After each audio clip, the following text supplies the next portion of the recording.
la merveille Nyalopeke. Kaka on a les champions sportifs. Nemaka Kuna zéro. Surtout il y a des champions produits. Kaka merveille Nyalopeke la championne. Nenga mesana ko pese labino. Lelo na ko pese labino na kitaki na mabele ya Elise Mulanga. Na ngalie mayo pa yo wapi abengisa ki ba mama nyoso to l'occasion ya fête ya ba mama ya moi ya ba mama ndenge République démocratique sepelaka abengisa ki ba mama nyoso basi ya ko sepela na elongo pe na kati ya conférence on a lobaki azo soutenir notre président Félix Tshisekedi à 100%. Pe aliaki na ba mama elongo azanga ki te ko pesa ba mama liputa. Pour les amours de la femme, après ça qui va maman moko liputa, basi ya kolata liputa nenge ba africain surtout balata liputa na mois ya mars. Yangwana na kolaksa bien na image, avant laksa bien na image na singa ka meso ki ba aimer émission, bo commenter pe, bo la kine si Charlie. Hein Charlie c'est qui ko commenter Déborah Moalo. Ma fille chérie est passée qui va commenter. Donc, vous aimez beaucoup. Nous devons s'abonner massivement à la chaîne des champions pro TV parce que y a un ma campagne, ma papa, na beau santé abonné na nyoso. Abonné na nyoso tout na moni, abonné na nga ba soutenir merveille, na boni biga la blonde, Nénette, hein? Biga la blonde, hein? Nénette, la patrona. Elle s'appelle Biga la blonde, la patronne. Hein? La patronne de gros bisous à vous. Fameuse Alix. Biga la blonde, Bennett, de gros bisous à vous. Éco-équalisé. Éco-équalisé, moi la poto tongo. Azato kwa ba dika msuso la comme l'ote, kune lo ezate zéro. Ma papa na ma papa. Et quoi $100 et l'euro pas me panaye hein non c'est un ingénieur bobu les cheveux blancs assis à côté la biso il mange on se retrouve juste après.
passer na moment ya présenter bino staff na biso ya les amis de l'ASBEL ceux qui bazali na esika oyo batelema les amis de l'ASBEL Mulanga tobeti maboko esika oyo batelema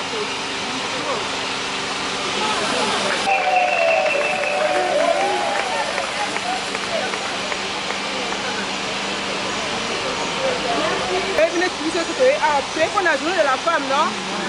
kasi asbel mpe Lise Moulanga ezali kolute contre makambo ebele ezwami biso bamama. Toyebi bien ke journée ya lelo eza kaka journée ya liputa te parce que na mitu na biso bacongolaise toza kaka na esprit wana ya liputa ya kolata liputa ya kotambola ya kokende kosala oyo kasi journée ya lelo eza mpe journée moko ya réflexion. Journée ya lelo eza koede yo mama oyo banda koyeba te osala nini okoki kosala mpona développement ya mboka oyo parce que toyebi na kala bamama ezalaki kaka mpona kolamba mwasi azalaka mpona kolamba te mwasi azalaka kaka te mpona kosala misala ndako mwasi azalaka mpe ya kodevelope mpe mboka ekende liboso ya nsima ya asbel biso susu mpona koba réflexion ebele mpona mokolo ya lelo.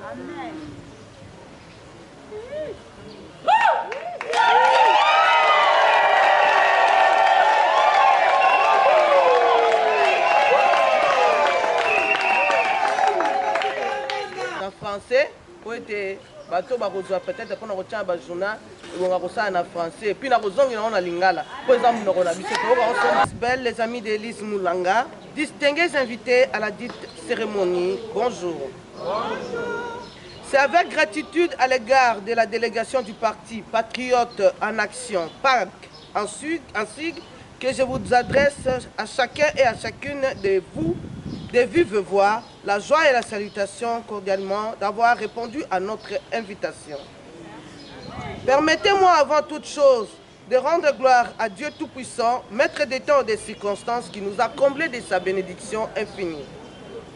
Nous ne pouvons célébrer cette journée sans penser à nos voyants soldats qui se battent à l'est de la République suite à l'agression rwandaise, qui a occasionné plusieurs pertes en vies humaines. Sur ce, nous vous prions de bien vouloir vous lever pour observer quelques instants de recueillement. Mesdames et messieurs, cette journée que nous célébrons en ce jour est consacrée à la femme. Non seulement pour le port de pagne, mais et surtout à l'éveil de conscience de la femme où qu'elle se trouve. Car aucune société peut se construire sans le concours de la femme. Les femmes aspirent à un monde de paix, un monde où tous sont un monde où la justice distributive est d'application, où il y a une bonne gestion des ressources et le respect des biens communs. Un monde prospère, stable politiquement et économiquement. Et un monde qui favorise l'intégration sociale de tous ses membres. Mesdames et messieurs, les femmes aspirent à un monde qui les épanouit par le travail. Un emploi stable donnant un salaire juste. Un monde qui leur donne le droit à la jouissance et ses ressources et richesses, ainsi qu'au loisir. Elles veulent un monde qui les amène à un changement radical de mentalité. Elles veulent vivre dans un état démocratique où le sens des biens communs et d'équité est développé et où elles prennent part à la gestion publique des affaires. Mais hélas, l'héritage que l'histoire de ce pays a légué de sa jeunesse. Mais, en effet, les violations, les injustices, les inégalités sociales, qui sont l'héritage qu'ont légué par les hommes, qui ont fait naître en la femme congolaise certaines réactions et attitudes qui sont déplorées aujourd'hui. Raison pour laquelle nous vous invitons à vous lever et à prendre les destins en main pour mettre fin à la mise à l'écart de la femme dans la gestion de la chose publique et des milieux de prise de décision, à la déculturation et la vision tronquée du modernisme, nouvelle éthique mondiale et technologique, à l'instrumentalisation des femmes, au manque de politiques de proximité par le gouvernement auprès des gouvernés, à l'immobilisation et désintéressement des femmes dans les participations aux travaux d'intérêt communautaire et à la gestion de la chose publique, au manque de politiques nationales et régionales d'encadrement des femmes pour intégrer les désidérata des femmes, à la discrimination nationale, au mariage interethnique difficile. Parler de l'ethnie devient inégal dans les milieux professionnels.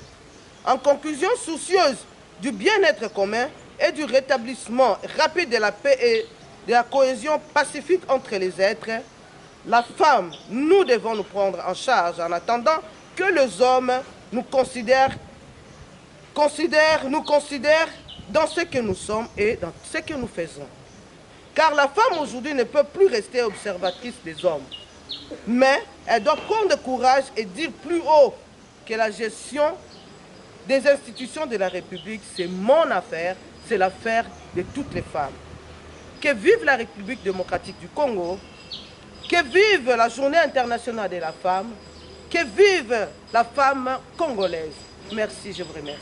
Occasion parce que bango pe bazali ba acteur o bazali ko welela espace na kati ya milieu public. Et c'est na biso basi biso nde tozwa conscience que biso moko pe toza capable ya kosala oyo mibali bazali kosala. Vision ya ASBL Elise Moulanga. ASBL Elise Moulanga ezali pona basi oyo bazozwa conscience que et na biso avant tokota bisika musu to assainir nanu milieu tozali kovanda. Parce que na kati ya milieu tozali kovanda soki ezali sain, soki ezali propre, et kosala ete même ata moto ya mutu ye moko santé ne ko permettre ye akende pe koluka musala, santé ne ko permettre ye asala makambo mususu. Santé nde ezali eloko d'abord ya liboso ya vie ya mutu. Na kati ya santé wana esengeli esika ya azali ezala pe ko permettre ete santé ezala malamu. Likambo na ngaki na loba yangwana to bengisaki bino awa pona kolobela likambo ezali mwasi azwa conscience que ele sengeli te ke na ba activité ya mibali ezala ka mibali bango moko non. Tango tozali koya boye ezala ka oui bazo seka biso pe er moko boye mbeba abolobaka kaka bolobaka kaka eloko bamona kango pete.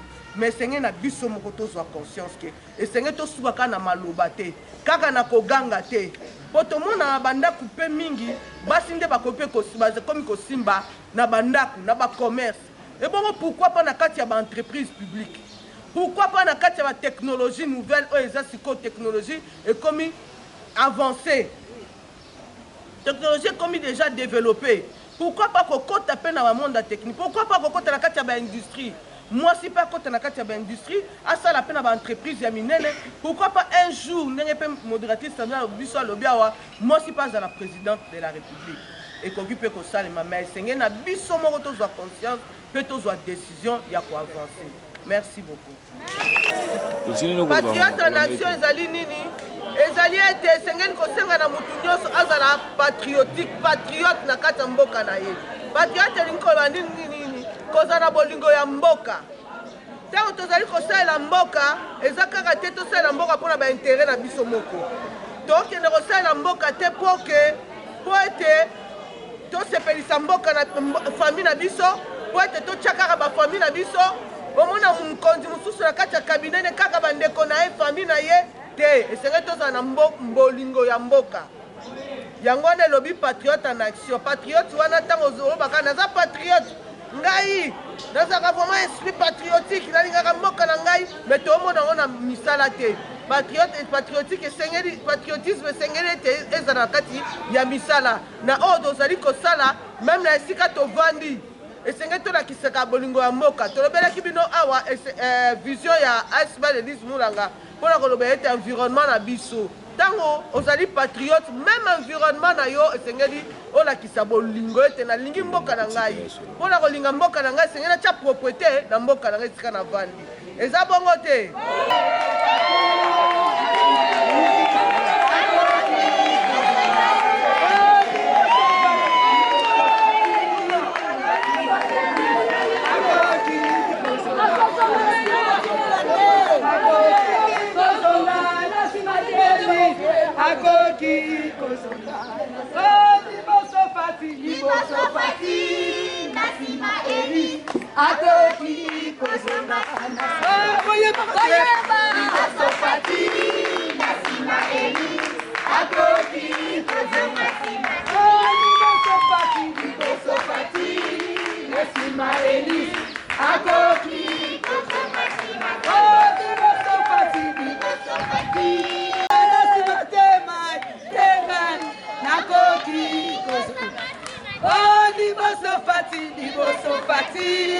Nasima Elise, Akoki,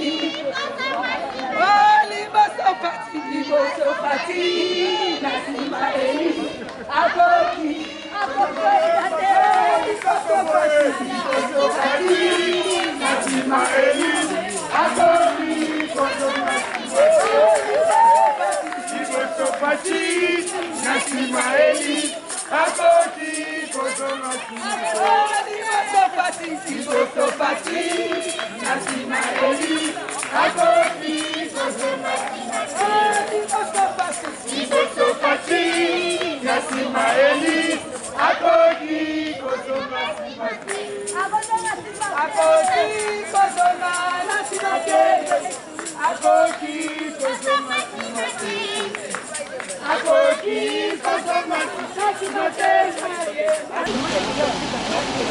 Kama fumula por uma. Chama como chama.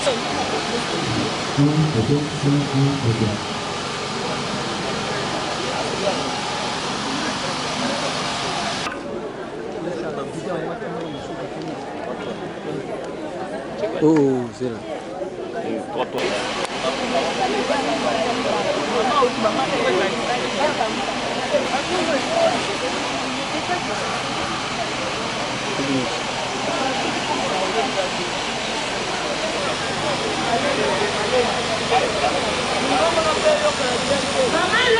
Logo.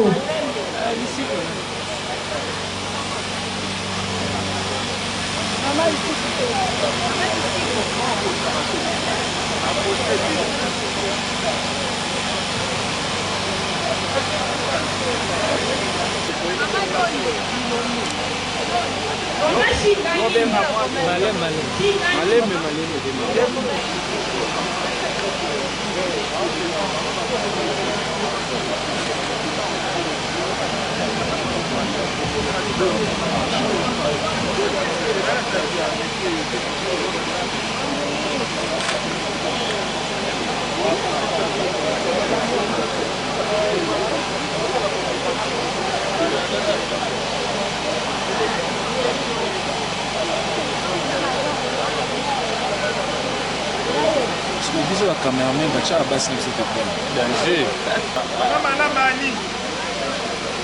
Amani malamba.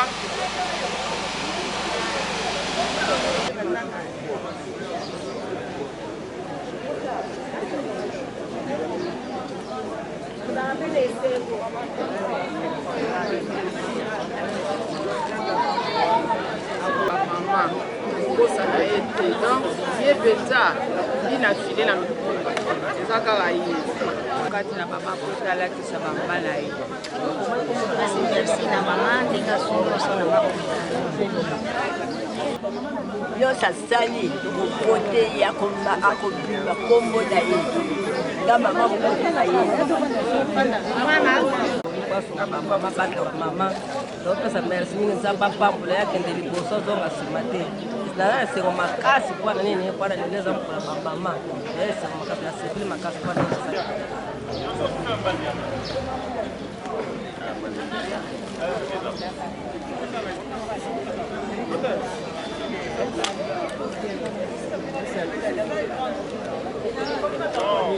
Si on a zone ici. Ah, zone ici. Abia ela va venir. Abia ela va venir, Rubela.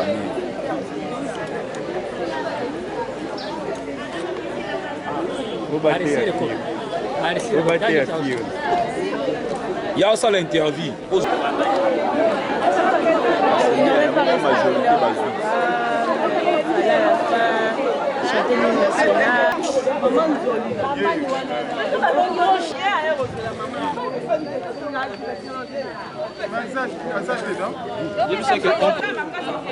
Maman Nicolas qui est bébé là. Aí vai me ver como tá aqui.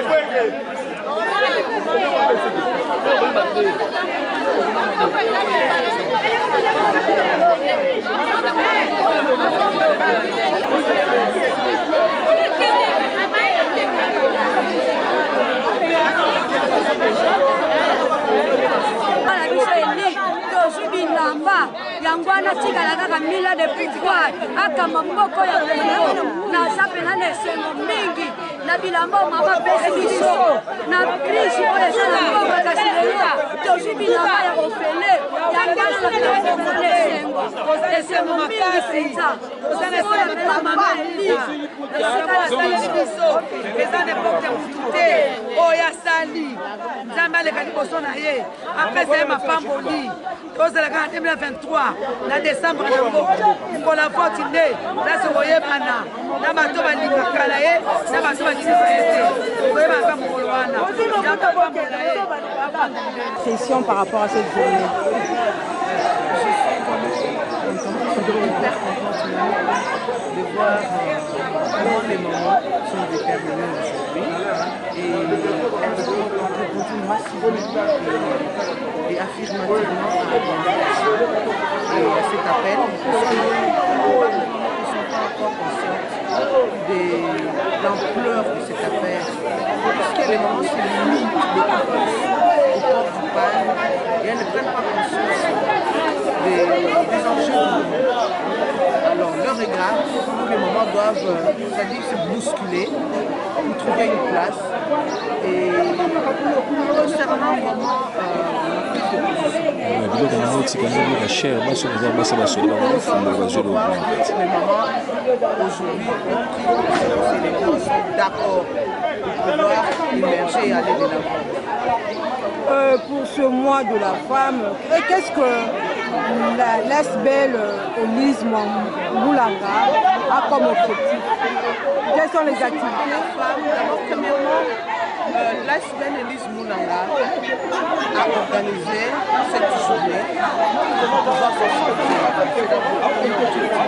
la sensibilisation et la prise de conscience. Et deuxièmement, comme l'ASBEL Elise Moulanga sensibilise beaucoup plus les personnes, les mamans, à pouvoir eux-mêmes savoir que l'environnement est la première chose qu'une maman doit tenir compte. C'est-à-dire savoir comment organiser son environnement, savoir comment rendre son environnement sain. C'est ça la deuxième préoccupation, je peux dire, des mamans de l'association des mamans.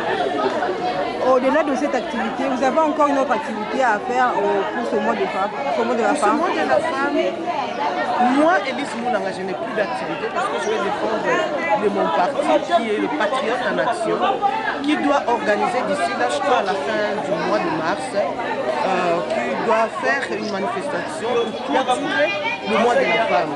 Parce que de ma part, de mon côté, j'ai fait ma part qui était de sensibiliser les mamans et c'est un jour aussi particulier le mars. Toutes les mamans doivent vraiment mettre la main et pour que nous puissions toutes battre cette patte qui est déjà dans la bassine, je peux dire. Un message à lancer aux femmes congolaises? Le message est que vraiment que nous ne puissions pas nous limiter au 8 mars. Le 8 mars, bien certes, c'est un jour où toutes les mamans se donnent et toutes les mamans se disent oui, je suis déterminée. Je suis déterminée, je vais aller en avant, je suis déterminée de prendre conscience. Mais l'effectivité de ces phrases-là, on ne les sent pas. C'est-à-dire que toutes les mamans doivent savoir que l'appel ne doit pas se limiter au 8 mars. C'est chaque jour. Même le mois de décembre, une maman doit savoir que je dois participer, je dois faire quelque chose. Au mois de... Donc, tout le mois, une maman doit toujours être... Donc, le 8 mars. Oui, le 8 mars, il y a une chose qui est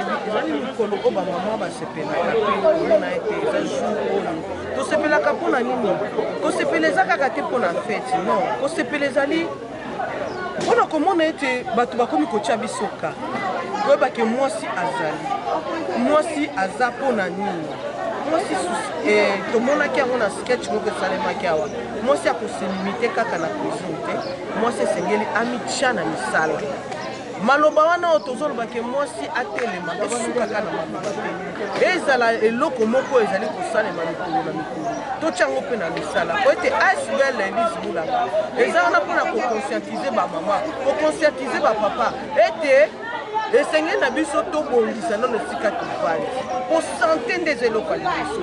Soki esika ozali kovanda ezali sali te, esika ozali kovanda ezali ndenge esengeli te, sante wana ya kokende oluka ata mosala ekozala ndenge ekozala te, sante wana ya koluba ata osala eloko moko boye ekozala te.